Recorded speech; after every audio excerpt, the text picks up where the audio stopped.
so thankful, and Mr. Shepard was crying, and that just got me bawling. You know, this has been all we've lived and breathed for a year, you know, daily. This has been my case daily, and now it's over. I think we could go on now and quit being stuck, you know?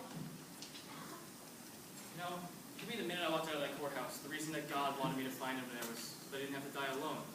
And it would have been a good, I don't know, 2 weeks before anyone else found him. So, I'm just glad I didn't have to die alone out there, you know? I'm just glad it's over. I really am. I mean, testifying in that trial was one of the hardest things that I've ever done. I mean, look, I love the stage, I really do, but it's tricky because what you got is you got lawyers asking you questions from this angle, but then you got the jury over there. So what you got to do, you got to establish a funneling system, and that's difficult for me because I'm a natural conversationalist. So when someone asks me a question, I just gotta look them right in the eye and I gotta answer the question. But you can't do that here. What you gotta do is you gotta literally scoot yourself over a little bit, funnel your answers over to where the lawyer is, or the jury. I'm sorry. You gotta funnel your answers over to where the jury is, and you gotta answer the question.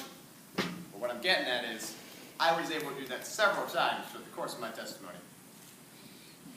I think it's good that we can move on, because I feel like the citizens are having the town painted red, so to speak, so it's good to get moving on.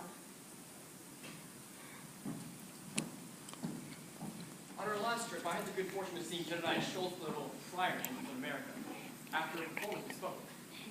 I think for the longest time I let myself become personally involved in the whole Matthew Shepard thing. It didn't seem real to me.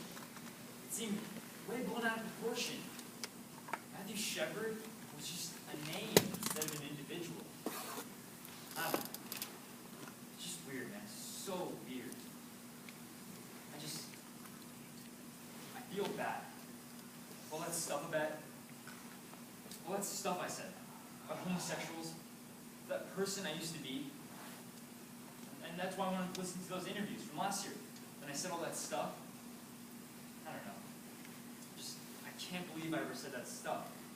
How did I ever let myself think that? You were different from me. This is Romaine Patterson. Well, a year ago, I wanted to be a rock star. That was my goal. And obviously that's changed because throughout the last year, I really realized my role in taking part. So now, instead of going to school for music, I'm going to school for communications and political science because I have. Actually, I just found out that I'm going to be honored in Washington, D.C. by the Anti-Defamation League. And whenever I think back on the speaking or the angels, all that Matthew's given me, it's like Matthew's guiding me down this path, the light at the end of the tunnel. And every time we get to a door, he opens it and he's like, okay, next step. And if I get to be a rock star on the side, that works too. You know, change is not an easy thing, and I don't think people around here are quite ready for it. This is Jonas Sloan. Because, I mean, they got what they wanted. Corral. We don't need to talk about it anymore. But it's been a year since Matthew died, and nothing has come out of this. Not in the state of Wyoming, not at a state level, not at a city level, not at a town level, nothing. No anti-discrimination laws, no hate crime legislation. Nothing has come out of this that's long-lasting or concrete.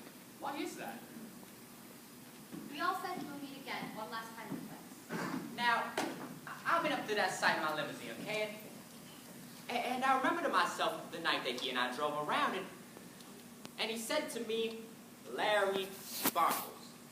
And if you sit up there where he was, if you sit exactly up there where he was, Larry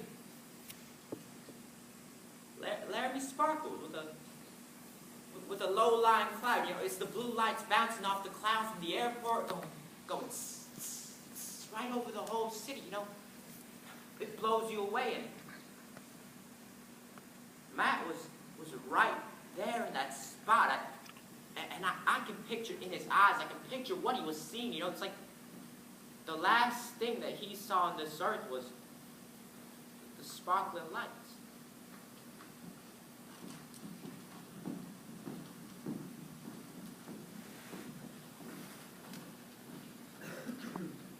We spent these 2 days packing a year's worth of material and saying our goodbyes. We've been here 6 times, and I've conducted over 200 interviews. Jedediah cried when he said goodbye. Marge wished us luck, and when we asked her how Larry would feel seeing a play about itself, she said, You know, I think we'd enjoy it. To show that Laramie's not the worst place on earth might not be such a bad thing. But that depends on how you portray us. And, well, that in turn depends on how Laramie behaves. As we were getting off the phone, she said to me, Now you take care of yourself, honey. I love you. Doc asked me if I wanted to ghostwrite a book about the entire event. Galloway also offered me, or anyone else, a place to stay if and when we come back to Laramie. He also seemed interested as to whether there be any open auditions for this play. We left at about 7 in the evening. On our way to Denver, I looked in the rearview mirror to get one last look at the town. And I will trust you that if you write a play of this, you will do your best to say it right, to say it correct. And in the distance, I could see the sparkling lights of Laramie, Wyoming.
For all of your support, especially with doing such an interesting piece of theater. They were really supportive about us going on this endeavor.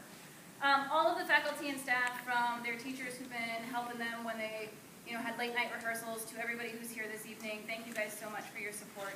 All of the Fine Arts Department, without whom a lot of what you see behind me would not exist. Specifically, Ms. Longton and the High School Art Club, who helped us with a lot of the painting. Ms. T and the GSA, they did some work with us the other day. Ms. Brand and all the peer counseling students, they also worked with us the other day. All of the drama club officers, they're the ones who have put a lot of extra time into this production. Every parent who has helped us out backstage, in the lobby, every day at rehearsal, thank you guys so much. There's way too many for me to even try and name, so thank you guys. Also, Mrs. Webb for being here this evening and working backstage and over here various times. She moved around.